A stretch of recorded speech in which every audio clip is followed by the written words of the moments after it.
অনুষ্ঠিত শ্ৰী শ্ৰী কৃষ্ণৰ ৰাস মহোৎসৱ প্ৰতিখন ৰাস উদযাপন সমিতিৰ বাঢ়িছে ব্যস্ততা।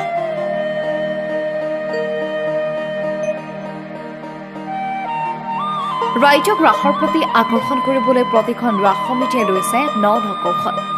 দৰঙৰ নামখলা ৰাসত চমক সৃষ্টি কৰিব টাইটানিক জাহাজে। দৰঙৰ নামখলাত 7 নৱেম্বৰৰ পৰা 12 দিনীয়াকৈ 18 নৱেম্বৰলৈ অনুষ্ঠিত হ'বলগীয়া ৰাস মহোৎসৱত চমক সৃষ্টি কৰিব টাইটানিক জাহাজে। 1912 চনত বিশ্বৰ সৰ্ববৃহৎ সৰ্ববৃহৰে নিৰ্মিত টাইটানিক জাহাজখনত সাগৰত ধ্বংস হোৱা ঘটনাটো আপোনালোকৰ হয়তো নিশ্চয় মনত আছে। সেই টাইটানিক জাহাজখন কাৰিকৰী ব্যৱস্থাৰে নামখলা ৰাসত প্ৰতীকী ৰূপত দেখুৱাবলৈ চেষ্টা কৰিব দৰ্শকসকলক। ইতিমধ্যে প্ৰায় 80% কাম সম্পূৰ্ণ কৰিছে টাইটানিক জাহাজখনৰ। আনহাতে মৃন্ময় মূৰ্তিসমূহতো থাকিব আটকধুনীয়া কাৰিকৰী ব্যৱস্থা। News desk report, news Assam India.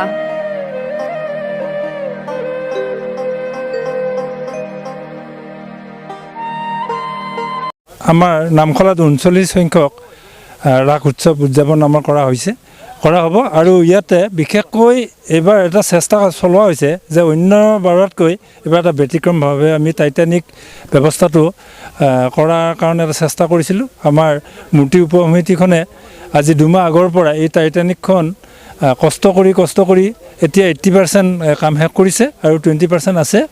এই টাইটানিকখন তেওঁলোকে বহুত এটা পৰিকল্পনা কৰিছিলে যে প্ৰথমবাৰতে আমাৰ এখন হেলিকপ্টাৰ উৰুৱা হৈছিলে, দ্বিতীয়বাৰত আমাৰ এখন এৰোপ্লেন উৰুৱা হৈছিলে আৰু এইবাৰ তেওঁলোকে পানী দি কিবা এটা চিন্তা কৰিলে যে পানীৰে কি কৰিব পাৰি।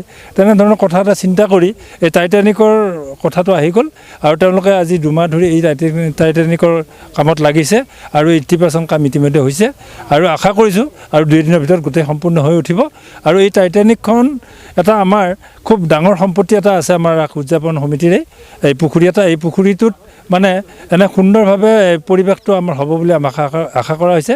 গোটেই সাগৰ যেন লাগে পুখুৰীটো, এই তাত মানে এই টাইটানিকখন চলিব আৰু আমি আশা কৰিছোঁ এই মানে মিডিয়া যোগে সকলোৰ ওচৰতে, অসমবাসী ৰাইজৰ ওচৰতে আমি এটা আহ্বান জনাইছোঁ যে নামখলা এই ব্যতিক্ৰম যিখিনি কথা, এই কথাখিনি চাবৰ কাৰণে আপোনালোকে আহি আমাক উদ্দীপনা যোগাব। ধন্যবাদ।